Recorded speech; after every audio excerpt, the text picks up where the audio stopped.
ಇವತ್ತು ಸಂವಿಧಾನಕ್ಕೆ ವಿರೋಧವಾಗಿ ಇವತ್ತು ನಮ್ಗೇನ ನಮ್ಮ ಕಾಂಗ್ರೆಸ್ ಪಕ್ಷದ ನಾಯಕರಾದಂತಹ ಮಲ್ಲಿಕಾರ್ಜುನ ಖರ್ಗೆ ಅವರು ಭಾಷಣ ಮಾಡಿದ ಜಾಗವನ್ನ ಇವತ್ತು ಶುದ್ಧೀಕರಣ ಮಾಡಕ್ ಕೊಟ್ಟಿದ್ದಾರೆ. ನಿಜವಾಗ್ಲೂ ಇದು ಏನೇ ಕೃತ್ಯ, ಈ ಕೃತ್ಯವನ್ನ ಬಿಜೆಪಿ ಯಾವುದೇ ಕಾರಣಕ್ಕೂ RSS ಬಿಜೆಪಿ ಮಾಡಬಾರ್ದು. ಯಾಕೆ ಅಂತ ಹೇಳಿದ್ರೆ ಅವರು ಫಸ್ಟ್ ಆಫ್ ಆಲ್ ಏನ್ ಮೊದಲನೇದಾಗಿ ಅವರು ಏನ್ ಬಿಜೆಪಿ ಪಕ್ಷದವರು RSS ಪಕ್ಷದವರು ಅವ್ರ ಮನಸ್ಸನ್ನ ಶುದ್ಧೀಕರಣ ಮಾಡ್ಕೊಳ್ಳಿ, ಆಮೇಲೆ ನಮ್ಮ ಖರ್ಗೆ ಸಾಹೇಬರು ಮಾತಾಡಿದ ಜಾಗವನ್ನು ಶುದ್ಧೀಕರಣ ಮಾಡಕ್ ಕೊಡ್ಲಿ. ಅವರು ಇಂತ ಹೀನ ಕೃತ್ಯವನ್ನ ಮಾಡಬಾರ್ದು, ದಯಮಾಡಿ ಇದು ಖಂಡಿಸ್ತೀವಿ. ಅವರು ಬಿಜೆಪಿ ಯಾರು ಮಾಡಿದ್ದಾರೆ ಅವ್ರು ದಯಮಾಡಿ ನಮ್ಮ ಖರ್ಗೆ ಸಾಹೇಬರು ಸಮ್ಮುಖದಲ್ಲಿ ಅವರು ಸಮಯಾಚಿಸಬೇಕು ಅಂತ ನಾವು ಇವತ್ತು ಮಾಗಡಿ ಬ್ಲಾಕ್ ಮತ್ತೆ ಕುದೂರು ಬ್ಲಾಕ್ ವತಿಯಿಂದ ನಾವು ಒತ್ತಾಯ ಮಾಡ್ತಾ ಇದೀವಿ. ನಾವೆಲ್ಲ ಹಿಂದೂ ನಾವೆಲ್ಲ ಒಂದು ಅಂತ ಒಂದ್ ಕಡೆ ಹೇಳ್ತಾರೆ.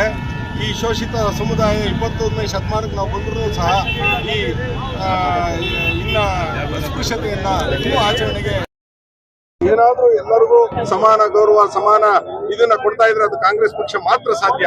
ಯಾಕೆಂತಂದ್ರೆ RSS ನವರು ಮತ್ತೆ ಬಿಜೆಪಿ ಅವರು ಯಾವತ್ತೂ ಹಿಂದುಳಿದ ಶೋಷಿತ ವರ್ಗದವರಿಗೆ ಅವಕಾಶನೇ ಕೊಟ್ಟಿಲ್ಲ, ಅವರು ಮೇಲಕ್ಕೆ ಬರಕ್ಕೆ ಅವಕಾಶನೇ ಕೊಟ್ಟಿಲ್ಲ. ಅವ್ರು ಯಾವುದೇ ಕೋರ್ ಕಮಿಟಿಗಳಲ್ಲಿ ಯಾವ್ದ್ರಲ್ಲೂ ಅವಕಾಶ ಕೊಟ್ಟಿಲ್ಲ. ಸುಮ್ನೆ ನಾಮಕಾವಸ್ಥೆಗೆ ಎಲ್ಲರನ್ನೂ ಇಟ್ಕೊಂಡು ಈ ತರ ಮಾಡ್ತಾ ಇದ್ದಾರೆ. ಏನು ಉತ್ತರಾಖಂಡ್ ನಲ್ಲಿ ಖರ್ಗೆ ಅವರು ಭಾಷಣ ಮಾಡಿದ ನಂತರ ಆ ಜಾಗನ ಶುದ್ಧೀಕರಣ ಮಾಡ್ತಾರೆ ಅಂದ್ರೆ ಅವ್ರ ಮನಸ್ಥಿತಿ ಯಾವ ತರ ಇದೆ ಅಂತ 21ನೇ ಶತಮಾನದಲ್ಲೂ ಈ ಅಸ್ಪೃಶ್ಯತೆ ನಮ್ಮ ಭಾರತದಿಂದ ತೊಲಗಿಲ್ಲ. ಈ ಖರ್ಗೆ ಅವರಿಗೆ ಏನು ನಮ್ಮ ಪಕ್ಷದ ರಾಷ್ಟ್ರೀಯ ಅಧ್ಯಕ್ಷರವರು ಅಂತವ್ರಿಗೆ ಆ ಮಟ್ಟಕ್ಕೆ ಅವರು ಟ್ರೀಟ್ ಮಾಡ್ತಾರೆ ಅಂದ್ರೆ ಇನ್ನು ಹಳ್ಳಿನಲ್ಲಿ ತೀರಾ ಕೆಳಮಟ್ಟದ ಜನನ ಇವರು ಯಾವ ತರ ನಡೆಸ್ಕೋತಾರೆ ಅನ್ನೋದು ಅವ್ರ ಮನಸ್ಥಿತಿಗೆ ಇದಾಗ್ತದೆ. ಏನಾದ್ರೂ ಅವಕಾಶ ಎಲ್ಲರಿಗೂ ಸಮಾನ ಅವಕಾಶ ಕೊಟ್ಟಿರೋದು ಕಾಂಗ್ರೆಸ್ ಪಕ್ಷ ಮಾತ್ರ. ಹೀಗಾಗಿ ನಾವೆಲ್ಲರೂ ಅವರ ನಡೆಯನ್ನು ಖಂಡಿಸ್ತೀವಿ. ಕೂಡಲೇ ಅವರೆಲ್ಲ ಕ್ಷಮೆ ಯಾಚಿಸಬೇಕು ಖರ್ಗೆ ಅವರು.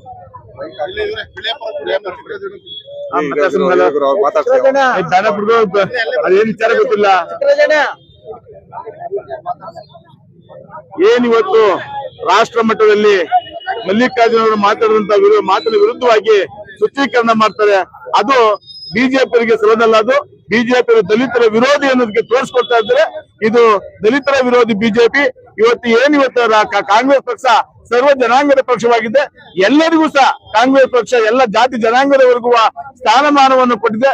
ಅದಕ್ಕೋಸ್ಕರ ಬಿಜೆಪಿ ಎಲ್ಲಿ ನಮಗೆ ಇವರಿಂದ ಕೆಳಗಾಗ್ತಂತ ಭಾವನೆಯಿಂದ ಕೆಳಗಿಳಿಸಬೇಕು ಅಂತ ಇದೊಂದು ದಾರಿಯನ್ನು ಇಟ್ಕೊಂಡು ಮಾಡ್ತಾ ಇದ್ರೆ ಇದು ಬಿಜೆಪಿಗೆ ಇದು ಏನ್ ಇವತ್ತು ಮಾಡ್ತಾ ಇರೋದು ಅವ್ರಿಗೆ ತೋರಿಸ್ತಂತ ಒಂದು ಕೆಟ್ಟ ನೀತಿ ಅಂತ ನಾನು ಭಾವಿಸ್ತೇನೆ.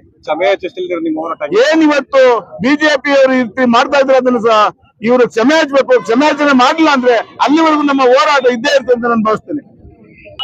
ಸನ್ಮಾನ್ಯ ಭಾರತ ರಾಷ್ಟ್ರೀಯ ಕಾಂಗ್ರೆಸ್ನ ಸರ್ವೋಚ್ಚ ನಾಯಕರಾದಂತ AICC ಅಧ್ಯಕ್ಷರು ಆದಂತ ಮಲ್ಲಿಕಾರ್ಜುನ್ ಖರ್ಗೆ ಅವರು ಒಂದು ಸಭೆಯನ್ನ ಉದ್ದೇಶಿಸಿ ಭಾಷಣವನ್ನ ಮಾಡ್ತಾ ಇದ್ರು. ಆ ಭಾಷಣ ಒಬ್ಬ ದಲಿತರು ಭಾಷಣ ಮಾಡಿದ್ರು ಈ ಜಾಗದಲ್ಲಿ, ಈ ರಾಮಲೀಲಾ ಮೈದಾನದಲ್ಲಿ ಭಾಷಣ ಮಾಡಿದ್ರು ಅನ್ನೋ ಒಂದೇ ಉದ್ದೇಶವನ್ನ ಇಟ್ಕೊಂಡು ಜಾತಿಯ ಮನಸ್ಥಿತಿ ಉಳ್ಳ RSS ನವರು ಮತ್ತೆ ಸಂಘ ಪರಿವಾರದವರು ಮತ್ತೆ ಬಿಜೆಪಿಯವರು ತಮ್ಮ ಜಾತಿಯ ಮನಸ್ಥಿತಿಯ ಅನ್ನು ಅರಿತು ಒಬ್ಬ ಸರ್ವೋಚ್ಚ ನಾಯಕನನ್ನ ಅವಮಾನ ಮಾಡಿ ಆ ನೆಲದಲ್ಲಿ ನಿಂತಹ ಮಲ್ಲಿಕಾರ್ಜುನ್ ಖರ್ಗೆ ಅವರ ಭಾಷಣದಿಂದ ಈ ಜಾಗ ಅಪವಿತ್ರವಾಗಿದೆ, ಅದನ್ನ ಶುಚಿಗೊಳಿಸ್ತೀವಿ ಅಂತ ಹೇಳಿ ಈ ಭಾರತದ ಸಂವಿಧಾನ ಏನು ಜಾತ್ಯತೀತ ಸಂವಿಧಾನ ಇತ್ತು ಅದಕ್ಕೆ ದ್ರೋಹವನ್ನ ಬಗ್ದಿದ್ದಾರೆ. RSS ಅವರು ಬಿಜೆಪಿಯ ಗೂಂಡಗಳು ಏನ್ ಕಂಡುಕೊಂಡಿದ್ದಾರೆ ಅಂದ್ರೆ ಈ ದೇಶ ಅಂದ್ರೆ ಹಿಂದುತ್ವ, ಮನುವಾದಿ, ಜಾತಿವಾದಿ ಅನ್ನೋ ಒಂದು ಅಡೆಪಟ್ಟದಲ್ಲಿ ಅವರು ಬದುಕ್ತಾ ಇದ್ದಾರೆ. ಈ ದೇಶ ಅಂದ್ರೆ RSS ಗೂಂಡಗಳಿಗೆ ಮತ್ತೆ ಬಿಜೆಪಿಗಳಿಗೆ ತಮ್ಮ ಮೂಲಕ ನಾನು ಒಂದು ಬಹಿರಂಗ ಸವಾಲನ್ನ ಹಾಕ್ತಾ ಇದ್ದೇನೆ. ಈ ದೇಶ ಅಂದ್ರೆ ಈ ರಾಜ್ಯದ ಬಡಜನರು, ಗಡಿಕಾಯ ಸೈನಿಕರು, ನೆಲದಲ್ಲಿ ಹೊಲ ಉತ್ತಿ ಬಿತ್ತಿ ಬೆಳೆಯುವ ರೈತರು, ಕಸ ಗುಡಿಸುವ ಕಾರ್ಮಿಕರು ಸೇರಿದಂತೆ ಎಲ್ಲರೂ ಈ ದೇಶದ ಪ್ರಜೆಗಳು. ನಿಮ್ಮಂತ ಕೇವಲ ಜಾತಿ ಮನಸ್ಥಿತಿಯ ಕೇವಲ ಒಂದು ಜನಿವಾರದ ವರ್ಗದ ಜನ ಅಲ್ಲ. ಅದನ್ನ ಮಲ್ಲಿಕಾರ್ಜುನ್ ಖರ್ಗೆ ಮೇಲೆ ನೀವು ಪ್ರಯೋಗ ಮಾಡಿ ಈ ದೇಶದ ಪ್ರಜಾಪ್ರಭುತ್ವದ ಅಸ್ಮಿತೆಗೆ ನೀವು ಧಕ್ಕೆ ತಂದಿದ್ದೀರಿ. ದಯಮಾಡಿ ಇದನ್ನ ಭಾರತದ ಜನ ಎಂದಿಗೂ ಸಹಿಸಲ್ಲ. ಒಂದು ವೇಳೆ ಮಲ್ಲಿಕಾರ್ಜುನ್ ಖರ್ಗೆ ಅವರಿಗೆ ನ್ಯಾಯ ದೊರಕದೆ ಹೋದ್ರೆ ಈ ದೇಶದ ನೆಲದ ಬಹುಸಂಖ್ಯಾತ ದಲಿತರು, ಹಿಂದುಳಿದರು, ಅಲ್ಪಸಂಖ್ಯಾತರು, ಅದರಲ್ಲೂ ಶೂದ್ರ ಸಮುದಾಯದವರು ಸೆಡೆದು ನಿಂತು ನಿಮ್ಮ ಸರ್ವಾಧಿಕಾರಿಯ ಧೋರಣೆಯ ಬಿಜೆಪಿಯ ಮತ್ತು RSS ನ ಗುಂಡ ಸಂಸ್ಕೃತಿಯನ್ನ ಖಂಡಿಸ್ತೇವೆ. ನೀವು ಎಲ್ಲೇ ಬಂದ್ರು ಯಾವುದೇ ಕಾರ್ಯಕ್ರಮ ಮಾಡಿದ್ರು ಈ ದಲಿತ ವರ್ಗ ನಿಮ್ಮನ್ನ ಬಿಡೋದಿಲ್ಲ ಅಂತ ಹೇಳ್ತಾ ಈ ಮೂಲಕ ಎಚ್ಚರಿಕೆಯನ್ನ ನೀಡ್ತಾ ಇದ್ದೇವೆ. ಮತ್ತೆ ಮಲ್ಲಿಕಾರ್ಜುನ್ ಖರ್ಗೆ ಅವರಿಗೆ ಅನ್ಯಾಯ ಮಾಡಿರೋರನ್ನ ಕೂಡಲೇ ಬಂಧಿಸಬೇಕು. ಅವ್ರನ್ನ ಬಂಧಿಸಿ ಅವ್ರಿಗೆ ಸೂಕ್ತವಾದ ಶಿಕ್ಷೆಯನ್ನ ವಿಧಿಸಬೇಕು ಅಂತ ತಮ್ಮ ಮೂಲಕ ಮಾಗಡಿ ತಾಲೂಕಿನ ಕಾಂಗ್ರೆಸ್ ಪರವಾಗಿ ಒತ್ತಾಯವನ್ನು ಮಾಡ್ತಾ ಇದ್ದೇವೆ.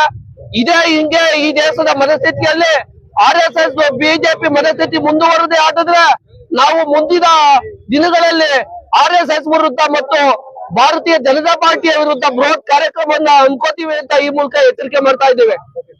ಇವತ್ತಿನ ದಿನ ನಮ್ಮ ಕಾಂಗ್ರೆಸ್ ಪಕ್ಷದ ಹಿರಿಯರಾದಂತಹ ಮಲ್ಲಿಕಾರ್ಜುನ ಖರ್ಗೆ ಸಾಹೇಬ್ರವರಿಗೆ ಇವತ್ತು ದೊಡ್ಡ ಮಟ್ಟದಲ್ಲಿ ಅವಮಾನ ಆಗಿದೆ. ಬಿಜೆಪಿ ಸರ್ಕಾರ ಇವತ್ತು ಹೇಳ್ಬೇಕು ಅಂತಂದ್ರೆ ಮನಸ್ಸಲ್ಲೊಂದು ಹೊರಗಡೆ ಒಂದು ಮಾಡುವಂತ ಕೆಲಸನ ಇವತ್ತು ಸಾಕ್ಷಿ ಸಮೇತ ಪ್ರೂವ್ ಮಾಡ್ಕೊಂಡಿದೆ. ಏಕೆಂತಂದ್ರೆ ನಾವು ಜಾತಿ ಪರ ಅಂತ ಎಲ್ಲೋದ್ರೂ ಕೂಡ ನಿಮ್ಮ ಬಾಯಿಗಳಲ್ಲಿ ನಾವು ಜಾತಿ ಪರ ನಾವು ಕೆಲಸಗಳನ್ನ ಮಾಡ್ತೀವಿ. ನಾವು ಯಾವುದೇ ಮನುಷ್ಯರನ್ನ ಆಗಲಿ ಯಾವುದೇ ಜಾತಿಗಳನ್ನಾಗಲಿ ನಾವು ಭೇದ ಇಲ್ಲದೆ ಕೆಲಸಗಳನ್ನ ಮಾಡ್ಕೊಂಡು ಹೋಗ್ತೀವಿ ಅನ್ನೋದು ನೀವು ವಾಗ್ದಾನವನ್ನ ಸಮಾಜದ ಜನತೆಗೆ ಒಂದು ಸುಳ್ಳು ಸಂದೇಶವನ್ನ ಕೊಡ್ತಾ ಇದ್ವಿ. ಇವತ್ತು ನೀವು ಮಾಡಿರುವಂತ ಕೆಲಸ ದೊಡ್ಡ ಮಟ್ಟದಲ್ಲಿ ಸಾಕ್ಷಿಯಾಗಿ ಇವತ್ತು ನಿಂತಿದೆ. ಏನಿವತ್ತು ನಮ್ಮ ಮಲ್ಲಿಕಾರ್ಜುನ ಸಾಹೇಬ್ರವರಿಗೆ ಬಿಜೆಪಿ ಸರ್ಕಾರ ಅವಮಾನ ಮಾಡಿದೆ. ಎಲ್ಲರಲ್ಲೂ ನಾನು ಕೇಳ್ಕೊತೀನಿ, ಬಿಜೆಪಿ ನಾಯಕರುಗಳು ಕೂಡ ಅವರಿಗೆ ನಾವು ಕ್ಷಮೆಯನ್ನ ಕೇಳಬೇಕು ಅಂತೇಳಿ ಪ್ರತಿಭಟನೆ ಮೂಲಕ ನಾವು ಕೇಳ್ಕೊಂತ ಇದೀವಿ.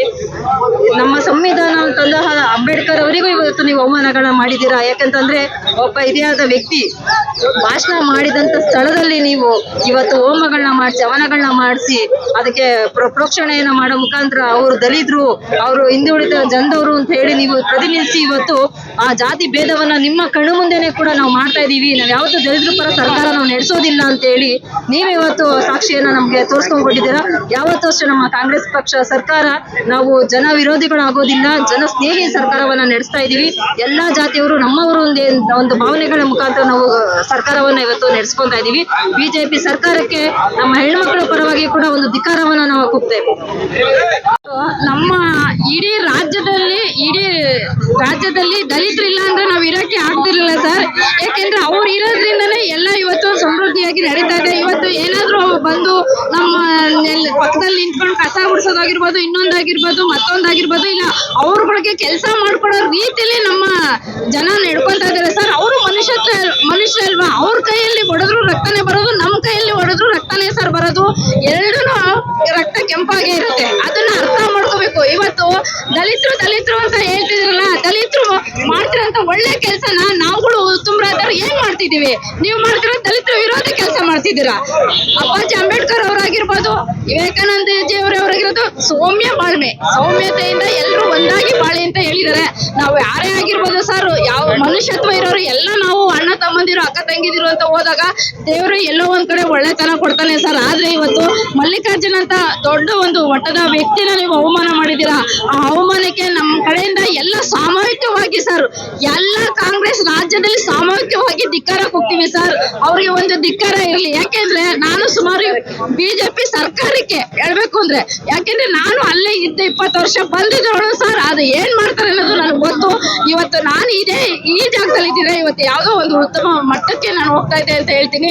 ಬಿಜೆಪಿಗೆ ನಮ್ಗೆ ಎಲ್ಲಾರ್ಗು ಹೇಳಿದ್ರು ಏನು 0 ಅಕೌಂಟ್ ಮಾಡಿಸಿ ಎಲ್ಲಾ ತಾಯಿಯರಿಗೂ ದುಡ್ಡು ಕೊಡ್ತೀನಿ. ಯಾವ್ದು ಸರ್, ಯಾವ ದುಡ್ಡು ಹಾಕಿದ್ದಾರೆ? 0 ಅಕೌಂಟ್ ನಾನೇ ಮಾಡಿಸ್ತೆ ಸರ್, 500 ಅಕೌಂಟ್ ಮಾಡಿಸ್ತೆ. ಆದ್ರೆ ಇವತ್ತು 0 ಅಕೌಂಟ್ ಅಂತ ಹೇಳಿದ್ರು 1 ರೂಪಾಯಿ ಬಂದಿಲ್ಲ ಸರ್ ಬಿಜೆಪಿ ಸರ್ಕಾರ. ಬಿಜೆಪಿ ನಾಯಕರಾಗಿರ್ಬೋದು, ಬಿಜೆಪಿ ಸರ್ಕಾರ ಆಗಿರೋದು ಎಲ್ಲ ಹೇಳ್ತಿರೋದು ಸುಳ್ಳು ಸರ್. ಅದಕ್ಕೆ ನಮ್ಮ ಕೈಲಿ ಒಂದು ಧಿಕ್ಕಾರ ಸರ್ ಅವ್ರಿಗೆ.